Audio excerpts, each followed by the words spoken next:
Mo kí ẹni tó bá wo ètò yìí, mo kí wa bá ṣe ń kíra ní kí ọlá ìkíjẹ kí ìyẹ ké tó lógo jù lọ ní ilẹ̀ káàárọ̀ oòjíire. Mo ṣe àbọ̀rọ̀ àbọ̀yè fún wa. Mo tún padà wo fídíò bàbá wa Sírì yìí, so ó ní kankan tí bàbá yẹn sọ tí fẹ́ fún lésì, torí pé ṣe ra àwọn muslim Yorùbá nílẹ̀ lọ́dọ̀ wa. Èmi láwọn ọ̀rẹ́ tó jẹ́ muslim tó wá láti ilẹ̀ Arab, wọ́n máa ń respect everybody, but muslim ọ̀dọ̀ tiwa wọn ò wà cautioned, nítorí pé àwọn oníṣẹ̀ṣe ti máa ń dákẹ́. Gbogbo bẹ́ẹ̀ ṣe máa ń bú muslim kẹ́ máa bú ṣẹ̀ṣe, ìṣẹ̀ṣe ò kì í sọ̀rọ̀, ẹ wá fi pẹ́yìn mọ̀rọ̀ sọ.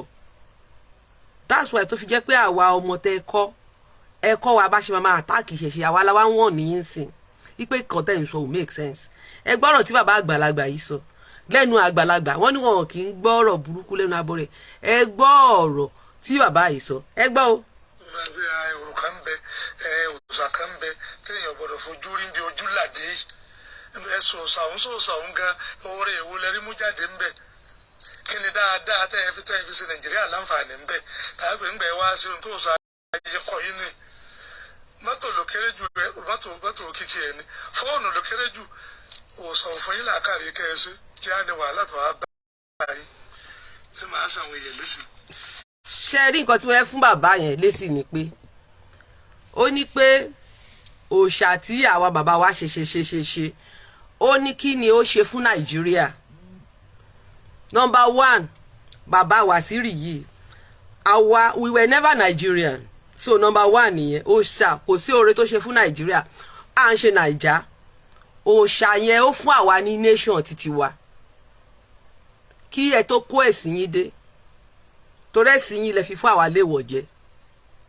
Ẹ̀sìn yín mi ò mọ̀ bóyá malian nìyí o, mi ò mọ̀ bóyá ọmọ káàárọ̀ oòjíire ni. Tó bá pọ̀ pé ọmọ ọkọ nìyí, kò yẹ kẹ́ máa sọ pé kí lòòṣà yẹn ṣe fún yín, because àwọn bàbá tí yín olóòṣà ni wọ́n. Ẹ̀ẹ́dẹ̀ láròjinlẹ̀ pé orí ilẹ̀ tẹ́ dúró sí yẹn kò ń ṣe Mohammed ló wá gbalẹ̀ yẹn, kò dẹ̀ ń ṣe Musa. Àwọn olóòṣà yẹn àwọn ló gba ilẹ̀ tẹ́ jókòó lé yẹn, ibi tẹ́ kọ́lé sí yẹn. Òòṣà yẹn ò ṣoore bàbá. Oúnjẹ wo ni wọ́n invent? No, ẹ bá ń bèrè lọ bàbá yẹn, ǹjẹ́ ó invent oúnjẹ tuntun? Iyán, ẹ̀bà, àmàlà, gbẹ̀gìrì, gbogbo nǹkan tó bá ń jẹ òòṣà yẹn ló invent ẹ̀ bàbá. No, ó sọ pé wọn ò ṣe oore ni mò ń try láti sọ o, nítorí pé tí a ní láti máa fún ẹ̀yin bàbá yìí lésì, a ní láti máa fún yín ní èsì. Bẹ́ẹ̀ ni ó ní òòṣà ò ṣe oore. Bó ṣe wà yẹn sí, ó lè jẹ́ àmàlà ló fẹ́ràn jù láyé ẹ̀, òòṣà ló ṣe. Òòṣà ló ronú pé tán bá gún iṣu kí wọ́n sa kán fi ṣàmàlà. Òòṣà yẹn òun ló ṣe àmàlà láfún, òun ló ṣe àmàlà dúdú, òun ló ṣe títọ́kà. Ṣé àwọn kan máa ń ro ọkà jẹ, a máa ń ro ti ẹ̀gẹ́, a máa ń ro tiṣu. Àwọn olórìṣà yẹn ló ṣe, kì í ṣe mùsùlùmí ló ṣe, torí tó bá yẹ pé mùsùlùmí ló ṣe ó yẹ kán máa jẹ nílẹ̀ Lárúbáwá, ó yẹ kí wọ́n máa jẹ́ ní ilẹ̀ Lárúbáwá. No, bàbá sọ pé kò sí nǹkan tó ṣàǹṣe ni mo fẹ́ ṣàlàyé fún ẹ bàbá. Ó ní wọn mo lè má lè ṣàlàyé ẹ̀ tán, àwọn tó bá ń watch wọ́n á máa comment. Ó ní mo kọ́kọ́ fẹ́ sọ ilẹ̀ tó kọ́kọ́ dúró sí number one àwọn ló ṣe. Then number two, ìgbà tí àwọn òyìnbó dé, òòṣà kò lè sọ pé ìhòhò lòun bá àwọn bàbá wa wípé they were naked. Àwọn bàbá ti wa wọn ò wà nínú ìhòhò, wọ́n ti wọ aṣọ. Òòṣà ló ṣe sányán, òòṣà ló ṣe àlárì. Gbogbo ìjọ kan tí wọ́n wá kí Olúwo, tolúwo gbé aṣọ òkè tó fi ta máà tó wá láti kí lorúkọ máà yìí, tọ́kí àbí tó gbé tọ́ lọ́rẹ. Òòṣà kan ló ṣaṣọ tolúwo tó fi ta tọ́kí lọ́rẹ, àbí ànábì mọ́mọ́ ṣé òun ló invent ẹ̀? Òòṣà ló ṣe. Gbogbo adé tó wà lórí Olúwo yàtọ̀ sí ṣù tó ń wọ̀ ń sìn, adé tó wà lórí ẹ̀, ọ̀pá tó gbé dání, àkún tó fi sọ́rùn. No, bàbá yìí sọ pé kò sí kankan tó òòṣà ṣe ni mo try láti sọ pé òòṣà ò ní ọpọlọ tó fi lè invent. Èmi ń ṣàlàyé fún ẹ sí pé bàbá pé òòṣà ló ṣe. Òòṣà sórí orí àpèrè tó lùwọ́ wá jókòó sí tẹ̀yìn wá ń bàjẹ́ yẹn, òòṣà ló gbé àpèrè yẹn síbẹ̀. torí irọ́ tẹ̀ ń pa pọ́lọ́hún ló wá tẹ àpè èmi ò rí bí tọ́lọ́hún ti wá jọba lórí ilẹ̀ ayé ṣé ọlọ́hun ló ṣe àpèrè UK tí King Charles tó ti fẹ́ jọba báyìí àbọ̀ ọlọ́hun ló ṣàpèrè lárúbáwá àwọn ancestors ló máa ń ṣe àpèrè sílẹ̀ fún ọmọ wọn so òòṣà ló ṣe àpèrè tí olúwo jókòó sí tí ẹ̀yin tì ní tìkùtì tí ẹ̀ ń kọ orí ẹ̀ lu orí àwọn baba ńlá ẹ̀ tí ẹ̀ ń mislead ẹ̀ òòṣà ló ṣe òòṣà àwọn ni wọ́n ní knowledge mọ bí wọ́n ṣe invent ọ̀pẹ wọ́n ṣe epo pupa nínú ọ̀pẹ wọ́n ṣe ihá wọ́n ṣe àdín ihá wọ́n fi ń dáná èèsàn wọ́n fi ń ṣiṣẹ́ alágbẹ̀dẹ òòṣà ló ṣe gbogbo ẹ̀ òòṣà ló ṣe ọ̀pọ̀ tó ṣàṣe pọ̀ o òṣè tí Ṣàngó ń gbé dání òòṣà ló ṣe irin máa ní òòṣà ló ṣe o àbọ̀ wọ́n sọ fún ẹ bàbá pé òyìnbó ló wá ṣe òòṣà ló ṣe òòṣà ló ṣe òṣè Ṣàngó òṣè tí Ṣàngó gbé dání òòṣà ló ṣe òòṣà ṣe àdá òòṣà ṣe ọkọ́ ní ìgbà tí ojú dúdú bẹ́ẹ̀ ni àtùpà tí wọ́n ń gbé jáde tó bá ń ṣọ̀ṣun Òṣogbo yẹn olójú mẹ́rìndínlógún yẹn òòṣà ló ṣe no bàbá ó ń béèrè question pé kí ni àwọn òòṣà ṣe ni mò ń try láti ṣàlàyé fún ẹ òòṣà ló ṣe yẹn àbí wọ́n sọ fún ẹ pé ṣé ó wà nùtọ̀ pé ànábì mọ́mọ́ ló wá ṣe no torí ànábì mọ́mọ́ gan èmi ò gbọ́n kankan tó invent mi ò kà á nínú ìtàn pé ànábì mọ́mọ́ invent anything òòṣà ló ṣe òun náà ṣe ń pè wọ́n ní inventors ni wọ́n òòṣà ló ṣaṣọ òkè fún wa òòṣà ló ṣe kíjìpá aṣọ táwa ń lò tó jẹ́ aṣọ tìbílẹ̀ wa lẹ́ni òòṣà ló ṣe lẹ́yìn yẹn gbà tó sọ pé kò sí kankan tó ṣàṣe ni mò ń ṣàlàyé fún ẹ yìí o torí mo lè má lè ṣàlàyé tán torí pé mo ṣe wo fídíò yẹn òun ni mo ní kí n sọ òòṣà gbogbo oògùn ewé àtegbò tẹ́nikẹ́ni yín bá fi ń ja tẹ́ bá fi ń ṣararindilé ni òòṣà ló ṣe bàbá òòṣà ló ṣàgbòjẹ̀dí òòdẹ̀ lè sọ pé òun àgbòjẹ̀dí rí iṣẹ́ ọwọ́ ọ̀sán yìí nítorí ẹ̀kọ́ mi ò mọ bó ṣe máa nǹkan tó ṣàṣe ẹ̀ máa fi sọpọ́ ọlọ́run ló ṣe ibo lọ́lọ́run ti wá ṣe ọlọ́run ló wá kọ́ wa bọ́n ṣe ń lo ewé àti jẹ̀dí ibo lọ́lọ́run ti ní bó a ṣe wà nílé ayé láti pàtàkì wà nílé ayé sí gbogbo oògùn òyìnbó tá ń lo ẹjọ́ ṣọlọ́run ló wá kọ́ àwọn scientist ṣé ọlọ́run ló kọ́ àwọn scientist ṣé ọlọ́run ló kọ́ àwọn scientist ṣọlọ́run ló kọ́ àwọn scientist ní oògùn òyìnbó tí à ń lò ń sìn so gbogbo oògùn ìbílẹ̀ pátápátá èyí tí à ń lò táwọn bàbá wa ń lò pátápátá òòṣà ló ṣe no bàbá o ní pé kí ló òòṣà ṣe ni mò ń sọ o orí kò sí nǹkan táwọn òòṣà ṣe o ní mo ṣe ń sọ fún ẹ pé ìwọ bàbá yóò dẹ̀ wá ṣàlàyé fún mi kí wá ní Mohammed ṣe kí ni Mohammed ṣe fún wa kí ni mọ̀ọ́mọ̀ kí ló ṣe fún ìran wa òòṣà àwọn bàbá ti tèmi mi ò mọ̀ bóyá ẹ bá wa tán bóyá ẹ bá wa tán èmi ò mọ̀ bí tẹ́ ti wá o tó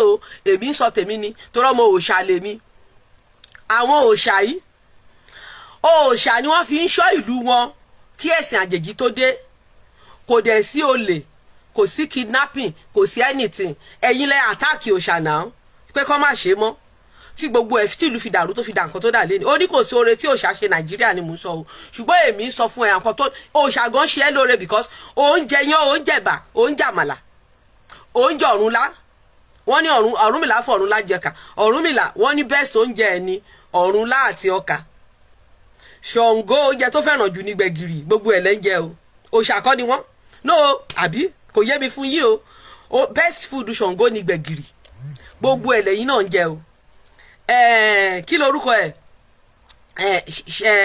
Yèyé Ọ̀ṣun wọ́n ní best oúnjẹ ẹ̀ ní ẹ̀fọ́ yanrin gbogbo ẹ̀ lẹ́ńjẹ o àbí gbogbo ẹ̀kọ́ lẹ́ńjẹ gbogbo ẹ̀ lẹ́ńjẹ náà òòṣà náà ló ṣe gbogbo ẹ̀ òòṣà ló ṣe òòṣà ni òòṣà ló ṣe ẹ̀fọ́ yanrin òòṣà ló ṣe gbogbo oúnjẹ tẹ́ ń jẹ lẹ́ni o ẹ̀yin ò rí nǹkan kan tuntun contribute Ògún lákàáyé Ọ̀ṣìnmọlẹ̀ òun ló ṣèbọn ó ṣayẹta ó ṣe òkì ìbọn ó ṣe òun ló ṣe ọkọ̀ ojú omi òòṣà ló ṣe ọkọ̀ tí wọ́n fi ń pẹja ẹ̀yin ò improve lé lórí ni ẹ̀yin lẹ́ẹ̀já àwọn ọmọ òòṣà ní ò improve lórí nǹkan ọkọ̀ ojú omi àtòbèlè tí wọ́n fi ń pẹja Ògún ló ṣe Ògún ló ṣe gbogbo nǹkan tó fi ń dẹ odò Ògún ló ṣe torí pé alágbẹ̀dẹ àwọn ọlọ́dẹ méjì ló wà àwọn tó ń dẹ odò àti àwọn tó ń ṣọdẹ nínú igbó, Ògún ló ṣe gbogbo nǹkan tó fi lọ ṣọdẹ. Ògún ló ṣe gbogbo ẹ̀ pátápó. Òòṣà ni. Ó organize war, ó ṣe protective, ó ṣe defensive. Òòṣà ló ṣe. Tó bá lọ sí kinní sí gbogbo kinní ọ̀ṣìgbà ọkọ̀ ojú omi tẹ̀sí ń lò yẹn, eléyìí tí wọ́n fi kinní ṣe yẹn, Ògún ló ṣe. Àbí wọ́n sọ fún ẹ pé Ògún lọ kọ́ bọ́n ṣe ń ṣe, ó lọ kọ́ lọ́dọ̀ àwọn òyìnbó. Ògún ló ṣe gbogbo ẹ̀ pátápó. Òòṣà ló ṣe gbogbo ẹ̀. Torí bàbá yìí sọ pé kò sí kankan tí òòṣà kọ́ wọn láti ṣe. Òun ni mo ṣe ń ṣàlàyé fún bàbá yìí pé òòṣà ló ṣe gbogbo ẹ̀. Òòṣà ló ṣe. Òòṣà òun ló ṣe pátápátá po. So kí ni mò ń gbìyànjú láti sọ ni pé no, àti sọ gbogbo tògún tán o. Ilé kíkọ́ táwọn bàbá wa ti ń kọ́ lé kóògùn tó dé kán tó dé, òòṣà ló ṣe. Lọ sí Benin Republic kó o wo time ọkọ̀ ojú omi ńlá tí àwọn bàbá wa ti ṣe, ó wà ń bẹ̀ dèdí káwọn òyìnbó tó dé. Ẹ rí àwọn ancient houses.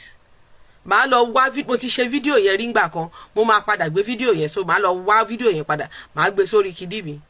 Òòṣà ló ṣe gbogbo ẹ̀. Òòṣà òun ó ṣe protective, ó ṣe defensive, ó ṣe oúnjẹ taba sick. Nígbà táwọn bàbá wa tí wọ́n lọ ń tẹ̀lúdó, tí wọ́n ń sunú igbó, tí wọ́n ń gbé nínú igbó, ta ló ń protect wọn? Òòṣà yẹn ló ń protect wọn nínú igbó. Ǹjẹ́ ẹ̀yin nísìnyí tẹ́ni kan gbójúlé àlà, ǹjẹ́ ẹ lè lọ sí oko etílé? Kí ló ṣẹlẹ̀ ní nǹkan tó ṣẹlẹ̀ ní Israel? Tó ṣẹlẹ̀ ní Israel ń sìn, tí àwọn Israel tí wọ́n ń nu àwọn kinní, àwọn nǹkan tí mo sọ ni pé òòṣà ni. Òòṣà ló ṣe gbogbo ẹ̀. Òòṣà òun ló ṣe. Òòṣà ló ṣe. Bẹ́ẹ̀ ni. Bẹ́ẹ̀ ti bẹ́ẹ̀ aṣọ tá ń lò tá ń wọlé ní ìyàwó Ọbàtálá òun ló ṣaṣọ fún wa. Ìyàwó Ọbàtálá ni òrìṣà ńlá ló gbin òwú tí ìyàwó ẹ̀ tó refine òwú tí ìyàwó ẹ̀ bẹ̀rẹ̀ sí ní hun aṣọ. Òòṣà ló ṣe. Òòṣà ló ṣe gbogbo ẹ̀. So tó bá jẹ́ pé a continue, òòṣà ló kọ́ wa níṣẹ́ àgbẹ̀. Kò sínú tàn pé Allah wa kọ́ wa níṣẹ́ àgbẹ̀. Allah wa kọ́ wa níṣẹ́ àgbẹ̀. Bẹ́ẹ̀ ni àwọn oúnjẹ táwa ń jẹ ní ọ̀dọ̀ títí wa, òòṣà ló ṣe gbogbo ẹ̀ pátápátá. Òòṣà òun ló ṣe gbogbo ẹ̀. So tó bá jẹ́ pé no, torí pé ẹ ní pé àṣe fóònù àṣe nǹkankan mọ́, nígbà tẹ́ divert àwọn ọmọ lọ sọ́dọ̀ religion, tẹ́ ẹ̀ jẹ́ kó rí àwọn ọmọ pé, ẹ divert àwọn ọmọ òrìṣà, ẹ lọ sọ wọ́n di àfáà, ẹ sọ wọ́n di pastor, ẹ jẹ́ kó lo common sense wọn, ẹ jẹ́ ìkòkò. Ẹ lọ wo civilization àwọn òyìnbó, àwọn náà lò kòkò rí. Òòṣà ló ṣe kòkò àmọ̀. Òòṣà ló ṣe àmù. Òòṣà ló ṣe ìkòkò àmù. Òòṣà ló ṣe ìkòkò àmù. Ìkòkò àmù òòṣà ló ṣe. Òòṣà ló ṣe kòkò àmù. Bẹ́ẹ̀ ni òòṣà ló ṣe. Ìkòkò àmù tún yàtọ̀ sí ìkòkò tó fi ń dáná. Ìkòkò àmù ó máa ń tutù ju ìkòkò tó fi ń dáná lọ. So ọ̀pọ̀lọpọ̀ nǹkan lóòṣà ṣe. Òòṣà ló gbé Ifá ohun Olódùmarè, àwọn ló gbé wá sílé ayé. No, torí gbogbo eléyìí tó ń sọ ń sìn, òòṣà ẹ̀yin concept òòṣà gan lẹ fi ń promote Islam. Nǹkan tí Kùránì ò sọ, òun lẹ ń sọ pé Kùránì sọ lẹ́ni. Nǹkan tí Kùránì ò sọ lẹ ń sọ pé Kùránì sọ. Òòṣà ló gbé ohun Olódùmarè láti òde ọ̀run wá sílé ayé. Òòṣà ló gbé fáwá. Àwọn ló gbé òun Olódùmarè wá. Àwọn ni wọ́n wá kí Olódùmarè ní orúkọ ẹgbàágbèje. Àwọn náà sọ fún wa pé àkìkì tán ni. Lẹ́yìn ẹgbàágbèje yẹn wọ́n ní kò ṣe ń kìtán. Bá mi fi ẹsẹ̀ Kùránì tó pe Allah ní àkìkì tán. Gbogbo nǹkan tẹ́ ń sọ ní mọ́ṣáláṣí lẹ́ni ọ̀dọ̀ òòṣà ti jí. Gbogbo orin tẹ́ lọ ń kọ orin òòṣà lẹ change. tẹ wá ṣèǹjì ẹ̀ sí orin Arab àwọn òòṣà ló lóhùn yẹn òòṣà ló lédè ara nǹkan tó òòṣà ṣe ní èdè tí mo ń fọ̀ yìí èdè ọ̀pẹ ara nǹkan tó òòṣà gbé wá sílé ayé nìyẹn àbí wọ́n ṣe ànábì mọ́mọ́ ló wá kọ́ wa lédè tá à ń sọ ẹ̀yin wá fẹ́ da èdè wa rú ẹ̀ tí ẹ̀ fẹ́ ká sọ ọmọ ni òòṣà kọ́ wa ní ọmọlúàbí pé tí ọmọbìnrin bá jí kó kúnlẹ̀ fún ìyá ẹ̀ tí ọkùnrin bá jí kó dọ̀bálẹ̀ fún bàbá ẹ̀ ẹ̀yin dé ẹni wọn ò gbọ́dọ̀ kúnlẹ̀ fún ìyá wọn mọ́ ò gbọ́dọ̀ dọ̀bálẹ̀ fún bàbá wọn mọ́ òòṣà ló kọ́ wa ní ọmọlúàbí òòṣà ló kọ́ wa ní ìwà ọmọlúàbí ìwà ọmọ tí olú ìwà bí ìwà tó sọnù òun ni Nàìjíríà ò ṣètò bẹ́ẹ̀ ni òòṣà òun ló fi ọ̀nà ìyè hàn wá òun ló fi ọ̀nà ọgbà ìtẹ̀rọ̀ hàn wá òòṣà ló kọ́ wa ní gbogbo ẹ̀ kì í ṣe Quran kò ń ṣe Bible torí Allah gangan sọ fúnra ra ẹ̀ nínú àlùkùrán pé bóun ṣe wà yìí o òun máa ń ṣì àwọn èèyàn lọ́nà ó ní nǹkan tó bá wu òun lòun máa ń ṣe ẹ má máa parọ́ mọ́ kò ẹ má máa parọ́ mọ́ kò ẹ má máa parọ́ mọ́ Allah torí ẹ̀ ń fake identity Allah Allah sọ pé òun máa ń ṣìyàn lọ́nà òun máa ń lead èèyàn right Allah ló sọ bẹ́ẹ̀ Allah ní anything téèyàn bá ṣe nílé ayé òun lòun responsible fún so tó bá ṣe burúkú Allah lòun ló wà ní ìṣáàjì ẹ̀ tó bá ṣe rere Allah lòun ló wà ní ìṣáàjì ẹ̀ bẹ́ẹ̀ ṣe sọ pé peace ni ẹ̀sìn yín ebi òkàn yín but Allah náà ní kẹ́ ẹ jagun ẹ̀sìn àbí kò sí ń bẹ̀ ẹ lọ ka fá Ọ̀rúnmìlà àbí táwọn Ọ̀rúnmìlà sọ pé kẹ́hìn lọ jagun ẹ̀sìn tó bá yẹ pé àwọn oníṣẹ̀ṣe burú kò yẹ kó gba Islam láàyè ṣé rí ẹ̀yin lẹ fẹ́ dá holy war night holy war òdẹ̀ lè ṣẹlẹ̀ nílẹ̀ wa right akàn láti máa jẹ́ kẹ́ ẹ mọ̀ ni àwa èmi ní àwọn ọ̀rẹ́ muslim apart from pé muslim pọ̀ nínú family mi mo sì bá mùsùlùmí sọ̀rọ̀ títí lánàá tí mo yìí sọ pé àlàwà kú bá àbí kí ni mo tiẹ̀ sọ fún lánàá yẹn mo ní rest well mo ní after Easter inshallah mi ìsọpàlà mo ìsọ bẹ́ẹ̀ lánàá tó ń rẹ́rìn mo tó ló ń gbàwẹ̀ lọ́wọ́ so kò kí ń ṣe pé bóyá wà discriminating but ẹ̀yin tá bá ti dá àárín àwọn èèyàn tiwa we must let you guys know pé you guys are wrong man Ifá ní àràbà ní bàbá ó ní ẹni tá bá dé lábà ní bàbá ẹ bá wọn lábà ní nàá ẹ bá wọn ìlú yín ẹ̀sìn yín tẹsọ pé òun ló dáa nínú ìran tẹ́ ti gbẹ̀sìn wa kò sí peace àwọn Lebanon ti kó wọ́n ti lọ attack Israel sí Israel attack Gaza Lebanon attack Israel wọ́n wá gbé ìjà wọn Palestine nílé bàbá kan náà ilé bàbá kan ló bí wọn o so tá bá ní common sense tá bá lọ́pọlọ ó yẹ ká mọ̀ pé Ibrahim gan ò tó lé ẹ̀ Ibrahim tẹ́ sọ pé òun làpẹẹrẹ ìgbàgbọ́ yẹn kò tó lé ẹ̀ débi tó fẹ́ tó lé onílé kò tó ilé ẹ̀ because legacy téèyàn bá fi sílẹ̀ làwọn ọmọ ẹ̀ máa ń tẹ̀lé wọ́n kàn package àwa là lọ́pọlọ yes kò tó lé ẹ̀ tó bá tó lé ẹ̀ ṣó yẹ káwọn family àwọn ọmọ ẹ̀ máa bára wọn jà no tó bá tó lé ẹ̀ tó okay tẹ́ bá sọ pé àtòrí kó jẹ́ polygamist ṣé kò sí polygamy kọ́ làwọn bàbá làwọn practice polygamy kọ́ làwọn bàbá wa practice ṣé ìyàwó kan lọ Ọ̀rúnmìlà ní ìyàwó kan lọ Bàtálá ní ṣé ìyàwó kan lọ Odùduwà ní ṣé ìyàwó kan ní Ògún ní ṣé ìyàwó kan ní Ṣàngó ní ṣé ìyàwó kan lọ Balúayé ní ìyàwó kan lèṣù ní no tẹ́ bá sọ pé polygamist ló fà á wípé nǹkan tí polygamist ń fà nìyẹn ṣé kì í ṣe polygamist làwọn bàbá ti tiwa kí ló dé tí àwọn ọmọ wọn ò ṣe máa bára wọn jà lẹ́ni kó máa ju bọ́ǹbù lura wọn kó máa ju ẹyin sílé ara wọn kó máa para wọn lórí ẹ̀sìn.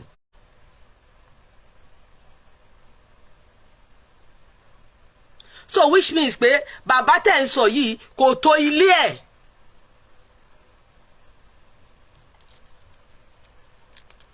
bàbá yẹn ò tó lé ẹ̀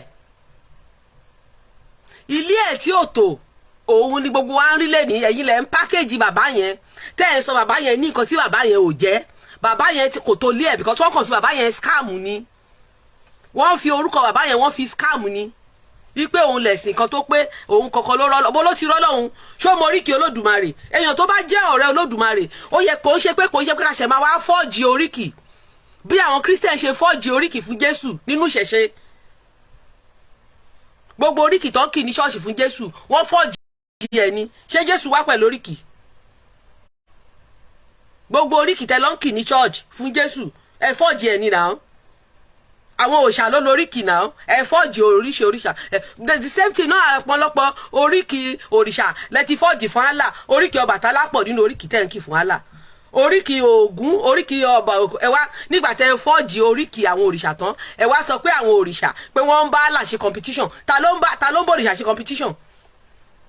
Ta ló wá ń bó òrìṣà ṣe competition? Kí ló dé láti ìgbà tó ti gbé ẹ̀sìn yẹn dé táwọn olórìṣà ò ṣe máa pe òrìṣà tiwọn ní Mojid, ní Yakub, ní Mojidi, ní Tohibu, ní gbogbo orúkọ lálà? Kí ló dé táwọn olórìṣà ò ṣe kó orúkọ yẹn náà káwọn náà bẹ̀rẹ̀ sí máa kì í fún títí wọn?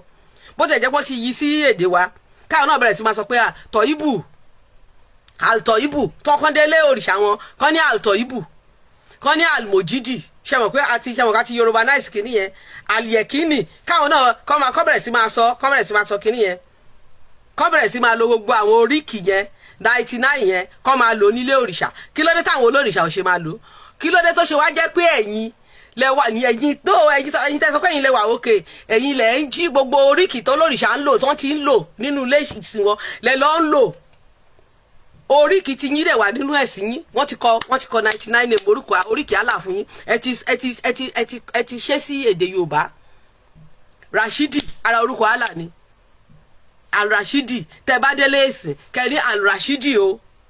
Kẹ́ máa fìbà fún Rashidi, kẹ́ máa fìbà fún Tohibu, kẹ́ máa ṣe gbogbo ẹ̀. Kí ló dé tẹ́ ṣe yẹn? Ó ṣe jẹ́ pé iṣẹ́ tó lórìṣà ti ṣe òun lẹ́yìn tí wá ń jí tẹ́ fi ń promote ẹ̀sìn tí wá látòkèrè tẹ́ máa wá condemn òrìṣà. Ṣe rí pé inú ẹ̀sìn òun ni Yahoo ti wá. Inú ẹ̀sìn ló bí Yahoo. First Yahoo inú ẹ̀sìn ló ti wá. Yahoo ká lo ọgbọ́n àlùmọ̀kọ́rọ́ yìí ẹ̀sìn ló mú Yahoo wá. Àbí kìí ṣe Yahoo nìyẹn? Ṣé kìí ṣe Yahoo nìyẹn? Ṣé kìí ṣe Yahoo nìyẹn? Yahoo ni náà. Nígbà tí mo ṣe iṣẹ́ sílẹ̀ ń sìn téèyàn kan wá bẹ̀rẹ̀ sí lo iṣẹ́ mi, òun lo iṣẹ́ mi ó wá ń condemn mi. Iṣẹ́ tí mo ṣe òun lò ó fi ń promote ara ẹ̀ ó wá bẹ̀rẹ̀ sí ń condemn mi tí mo ṣiṣẹ́. Kí ni ẹnì kí ni mí kí ni ẹnì yẹn? Kì í ṣe Yahoo nìyẹn ni? Yahoo ni náà. Bàbá Yahoo ni. Torí pé àwọn olórìṣà àwọn ló ṣe iṣẹ́ yẹn. Gbogbo oríkì tẹ́ǹkì ní ṣọ́ọ̀ṣì àwọn olórìṣà ni. Oríkì wo náà kilẹ̀ Lárúbáwá? Ṣọ́ ní Lárúbáwá lóríkì ni? Lárúbáwá ò lóríkì náà. Òrìṣà ló lóríkì, ìlú lóríkì, òrìṣà lóríkì fókun, òrìṣà lóríkì fọ́sà. Ibi tó òrìṣà ṣe tí wọ́n dé. What a civilized culture tẹ́ ẹ̀ bá jẹ́. Igi àkókò ó lóríkì, àwọn igi tó bá tún jẹ́ sacred igi, ìrókò, olúwéré ẹ̀mọ̀ póríkì ni. Alagbalúgbú omi wọ́n á tún kí òkun. Òrìṣà ní oríkì fún ojú ọ̀run, wọ́n ní oríkì fúnlẹ̀. Gbogbo oríkì àtoríkì ilẹ̀ o àti tilẹ̀ o àti tòkun o àti tọ̀sà o àti tigi gbogbo ẹ̀lẹ́ lọ́nkì fún Allah ní mọ́ṣáláṣí. Tẹ́ bá wá kì í tán ẹ wá láwọn olórìṣà no wọ́n rọ́ǹgì nítorí pé kí ni wọ́n gbé ògo Allahu wọ́n gbé fún ilẹ̀. Ẹ jọ̀ọ́ kí ló kàn yín? Ẹ̀yin ò ṣe dúró lórí 99 oríkì yín. No, ẹ̀yin ò ṣe dúró lórí 99 oríkì tán fún yín. Kí ló dé ẹ ṣe dúró lórí ẹ̀? Nǹkan tó bá wù mí, orúkọ tó bá wù mí sìn, mo lè bẹ̀rẹ̀ sí èmi ni mo ní fóònù mi, mo lè kí lóríkì tó wù mí, èmi mo ní fóònù yìí. Mo lè kí bó ṣe wù mí, èmi mo ní nǹkan mi. So tí mo bá kí fóònù mi lóríkì tán, tí wọ́n wá lọ jí oríkì fóònù mi, ó wá lọ jí fún ara ẹ̀ wá sọ pé wọ́n ló lóríkì. Ìwọ kọ́ ló compose oríkì o, èmi ó wá ní mo wrong, ó wá bẹ̀rẹ̀ sí ní condemn mi. Kí ló ń pè yẹn? Yahoo nìyẹn.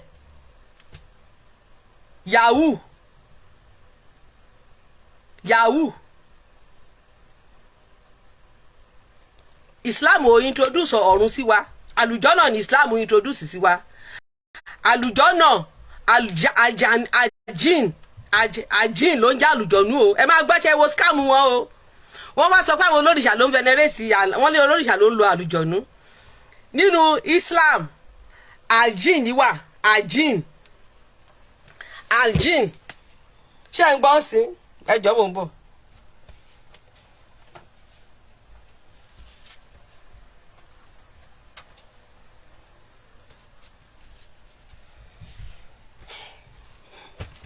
Allah is a compound name.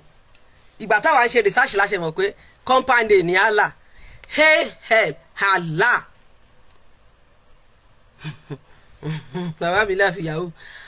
Compound name ni Allah. Allah is a compound name. Gbogbo orúkọ Allah Al-Mujid. So gbogbo àwọn Yorùbá tọ́lá wọn jẹ́ yàkúyà gbogbo orúkọ yẹn lé ní wọ́n ti sọra wọn di Allah ni. Àwọn Yorùbá ti sọra wọn di Allah. Àwọn Yorùbá ti sọra wọn di Allah because you are not supposed to bear name with Allah. You must be Abdul, slave of Allah. So, or servant of Allah. That is slave of Allah. Òun ni Allah 99 names. Mumbo. Those names have been Yorubized.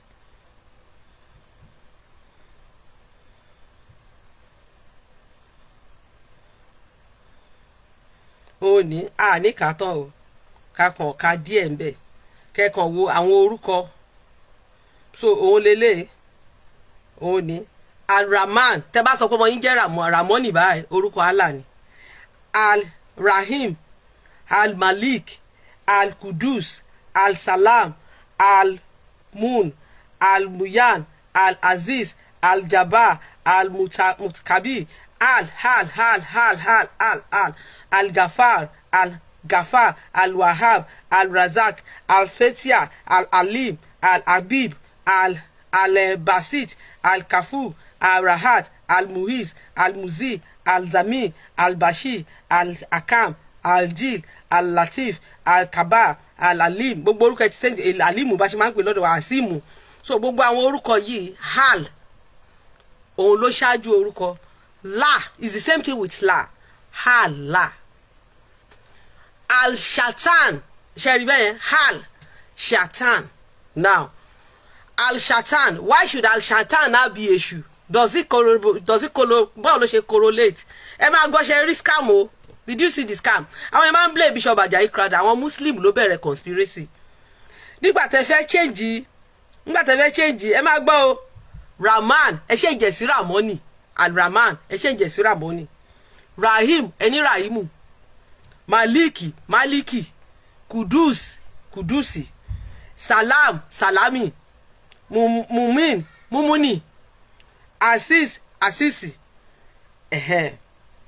Jabaru. Muktabiru. Kali. Gafaru. Wahabu. Rasaki. Fatai. Alimi. Abidu. Ṣé máa gbọ́ o. Muhisu. Bashiru. Latifu. Alimu. Ṣé ń gbọ́ bẹ́ ṣe ẹ wo scam o. Nígbà tẹ́ ṣe Jelili. Nígbà tẹ́ change gbogbo orúkọ ìtọ́. Wasiu. Nígbà tí ẹ change gbogbo orúkọ Hal ló bẹ̀rẹ̀ ẹ o. Ìgbà tó wá di Al-Shatan ẹjọ́ báwo ló ṣe jọ Èṣù. Ṣé ẹ rí pé wá attack tradition wa nìyẹn. Gbogbo orúkọ tó yẹ pé Al ló bẹ̀rẹ̀ gbogbo ẹ̀ báyìí o. Al ní gbogbo ẹ̀ o. Al-Wasiri Al gbogbo ẹ̀ ní o. Al-Wasiri Al gbogbo ẹ̀ yìí o. Al ní gbogbo ẹ̀ o. Al ní gbogbo ẹ̀ o. Al-Rokibu ẹni Rokibu. Al-Muhibu ẹ pé bẹ́ẹ̀. Ìgbà tó wá di orí Al-Shatan Al-Jin ẹ pé ní àlùjọ̀nú Al-Jin. Al-Jana ẹni àlùjọ́nà. Báwo ni Al-Shatan ṣe máa wá jẹ́ Èṣù? Al-Shatan should be Alushatani. Bẹ́ẹ̀ ṣe that is the translation you gave, but when it now come to Èṣù láàlú ẹ change ẹ̀ sí ẹni Èṣù. Ẹjọ́ báwo ni Al-Shatan ibi tẹ́ ti da tẹ́ ti gbé gbogbo ẹ̀gbági. Báwo ni Al-Shatan ṣe wá jẹ́ Èṣù? Nígbà tí gbogbo hal tó kù ẹ Yorùbáize ẹ̀ bọ́ngbà tó di al-shatan kí ni shatan kí ló fi jọ èṣù kí ló fi jọ èṣù ẹ yí orúkọ bàbá tiwa tó jẹ́ pé olùgbàlà tiwa ẹ yọ ẹmu ẹbọ orúkọ ẹ jẹ́ pé gbogbo a máa gbé ṣépè pé òun ni òun lọ̀tá Olódùmarè ìyẹn lọ bẹ́ẹ̀ aljana ajin anjin òun lẹ sọ ní àlùjọ̀nú àlùjọ́nà ibẹ̀ lẹ sọ pé Allah ń gbé nílé Allah Allah ó ń gbé ní àlùjọ́nà na aljana ní ilé Allah Allah ó ń gbé ní aljana so ńgbà tẹ́ máa wá túmọ̀ léde wa ẹni Allahu ó ń gbé ní àlùjọ́nà ṣé mo pa àlùjọ́nà kì í ṣèdè wa jana aljana ni aljin àwọn jẹ́ ìránṣẹ́ Allahu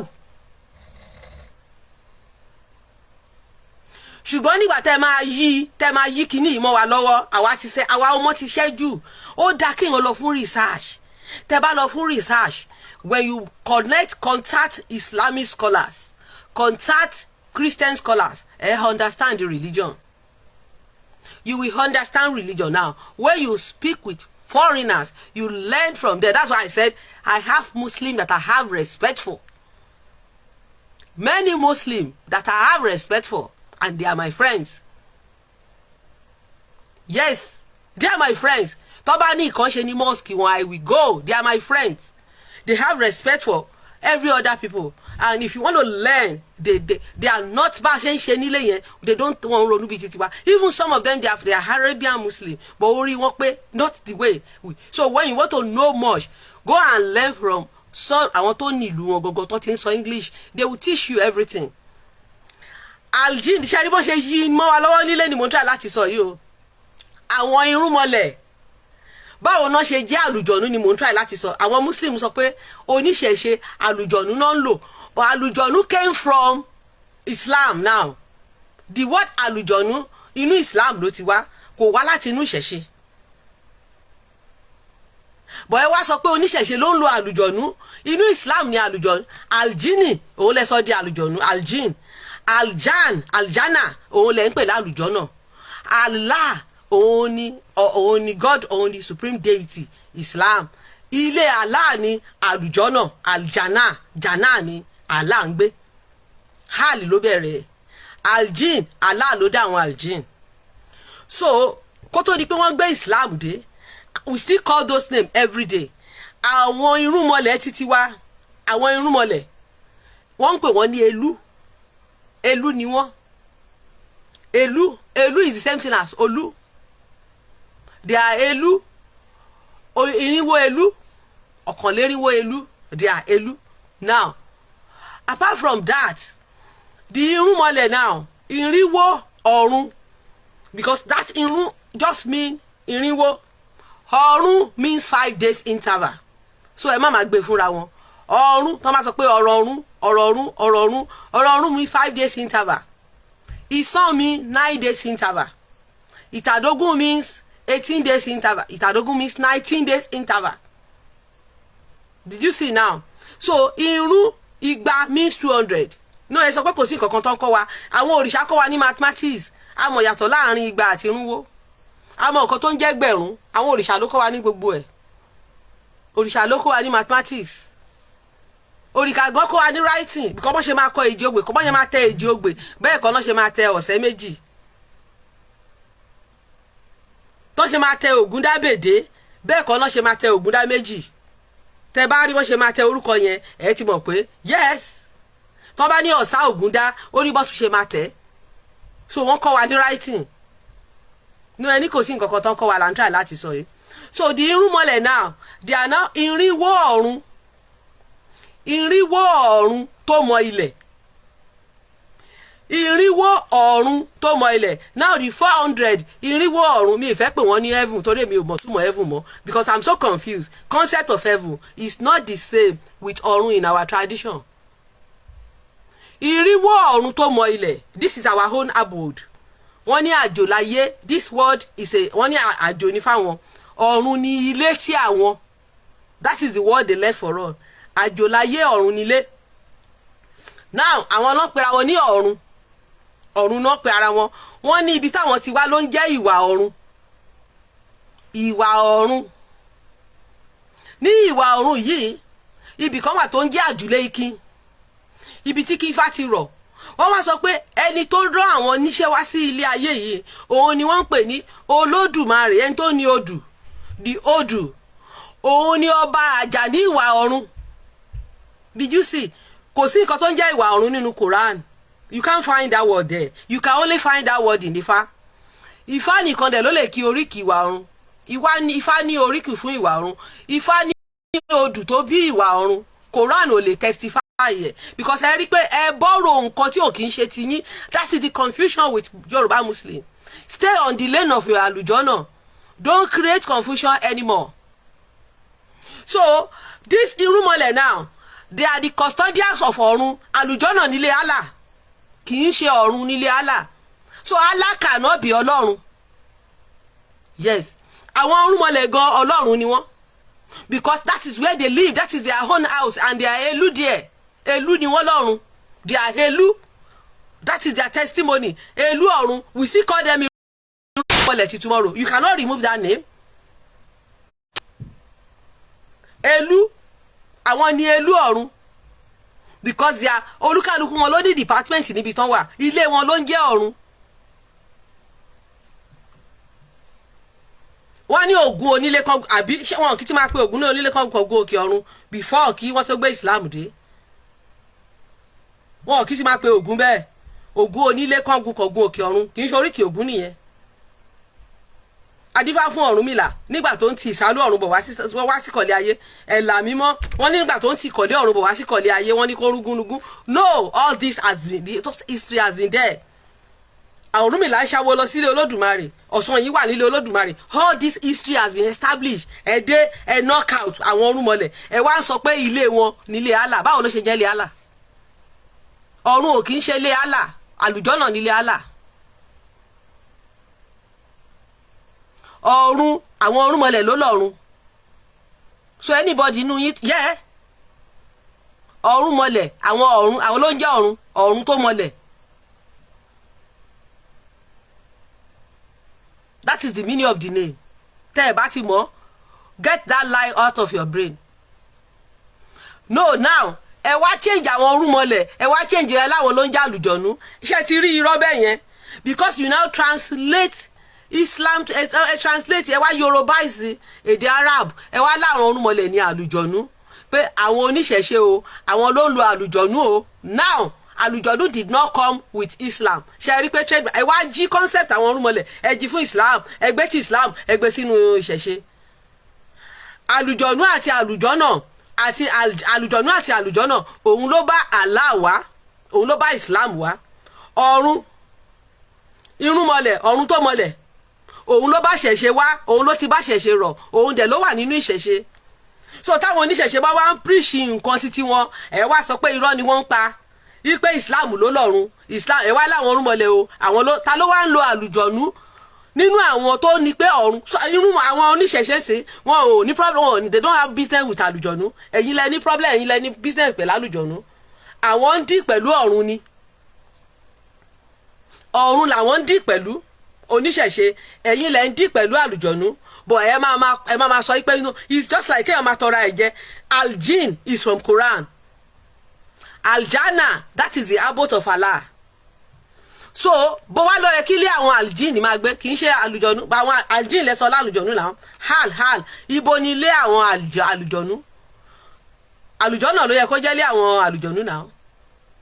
Al-Jinn, ilé Al-Jinn yẹn tẹ́sọ ní àlùjọ̀nú lédè wa yẹn.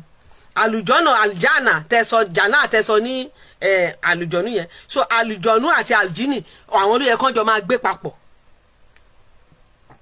But a generation tán ti parọ́ fún, so which is pé ìṣẹ̀ṣe wa ò ní kankan ṣe pẹ̀lú àlùjọ̀nú. Àwọn nǹkan tó wà attached sí ìṣẹ̀ṣe tiwa ní egbére ẹbọra kẹrẹ inú igbó ni wọ́n lọ ń gbé. So ẹ̀ẹ́dẹ̀ lè róníṣẹ̀ṣe tó ń venerate egbére àbẹ́ ẹbọra. Oníṣẹ̀ṣe wọn they don't call it egbére àbẹ́ ẹbọra.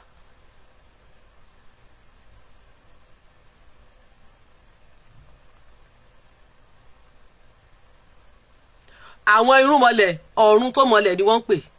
So ọ̀run ni wọ́n venerate, wọ́n connect ọ̀run anytime.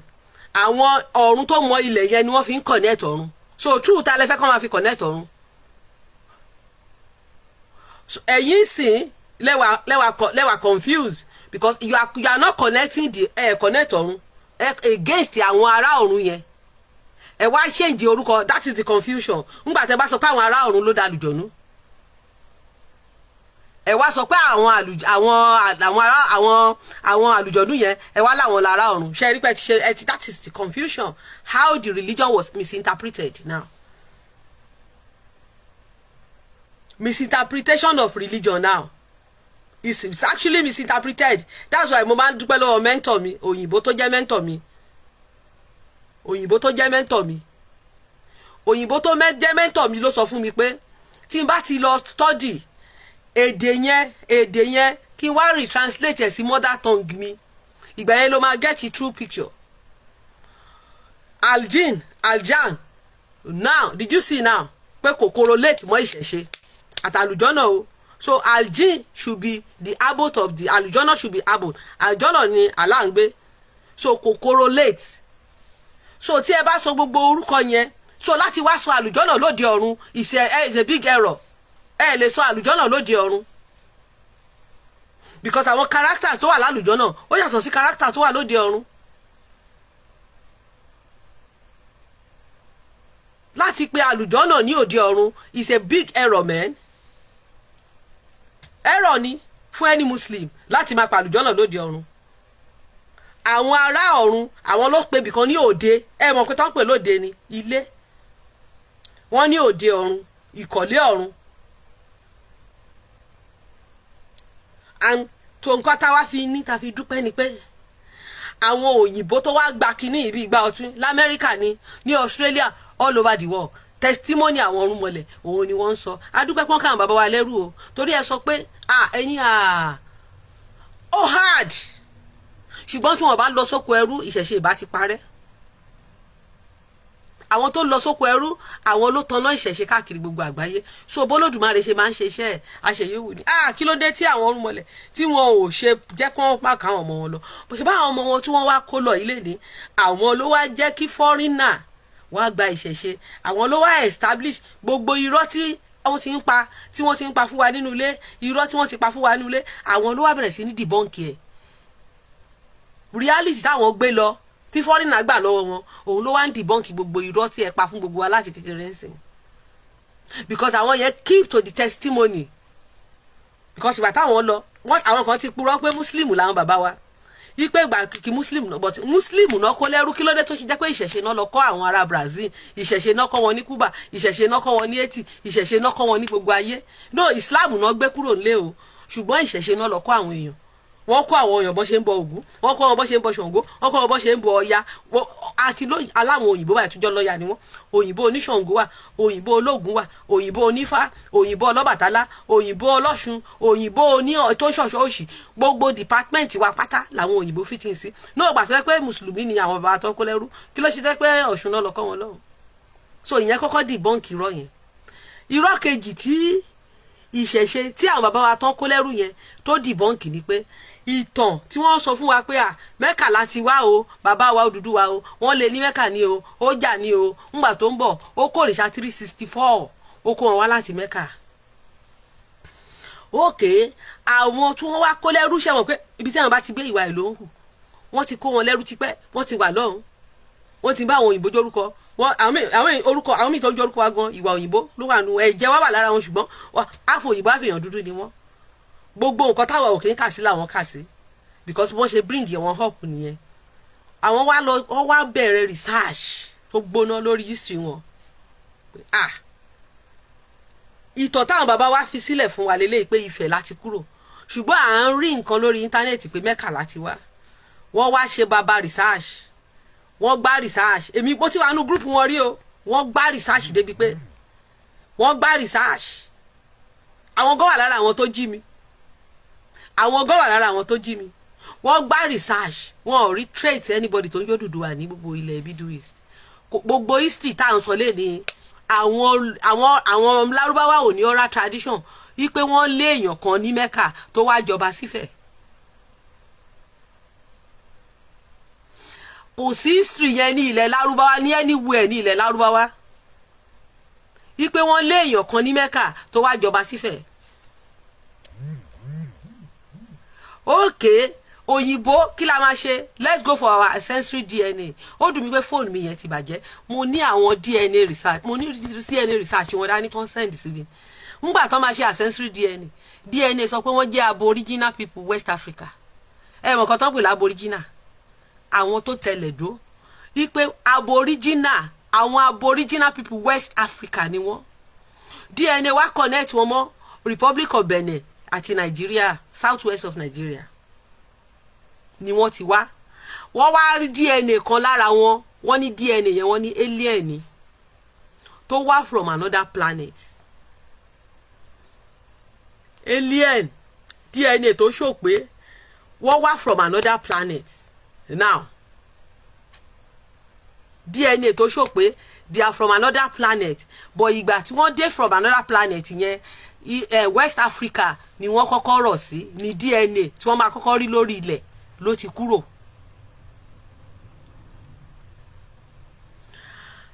DNA yẹn wá from another planet táwọn òyìnbó tí mọ̀dé ní ìyẹn one of the DNA tó wà lára wọn, wọ́n ní ghost DNA ni. DNA yẹn kò sí lórí ilẹ̀ yìí, ó wá from another planet. So but all other DNA wọn, ibi tí DNA wọn ti kúrò gangan tó fi travel káàkiri. DNA ẹlòmíì ó rìn dé Egypt, ó rìn lọ sí America. DNA máa ṣe rí ibi tá a wà ń sìn, ibi tí sáyẹ́ǹsì lédè, DNA máa sọ yíà tí wọ́n wọ US. DNA sọ ọ̀nà tí wọ́n gbé wọn gbà. So ayé ti lọ ju gbogbo rádaràdà tá à ń ṣe Nàìjíríà. So DNA yẹn òun lè fi rí wọn tó jẹ́ pé wọ́n fi wá gbé àṣà yẹn gan. Ẹ rí pé wọ́n á gbé àṣà yẹn gan abroad. Ṣé rí pé wọ́n gbé àṣà yẹn gidi gan. Nǹkan tí DNA confirm fún wọn ni. Ẹ rí pé wọ́n á gbé àṣà yẹn gan, tó gbéṣẹ̀ ṣe wọ́n yẹn ga gan. DNA ni. Nígbà tí result DNA sọ pé no, aboriginal people ni yín. Ibi ìbá ilẹ̀ ti wá. Okay, ibi tá ti wá kí ni wọ́n ṣe ń bẹ̀ ìṣẹ̀ṣe. So nǹkan táwọn bàbá wa pass sí wa, it is true, it is confirmed. Wọ́n wá gbé àṣà yẹn, wọ́n wá gbèrú. So ṣe wá rí i pé tó bá jẹ́ pé àwọn bàbá wa yẹn ò lọ sóko ẹrú ńgbà yẹn, mo kàn fi ń sọ̀rọ̀, ó hard o. Tó bá yẹ pé wọn ò lọ sóko ẹrú, ẹjọ́ ṣé kì í ṣe historical fable èyí tí wọ́n sọ fún wa yẹn kọ́ la máa sọ lénìí.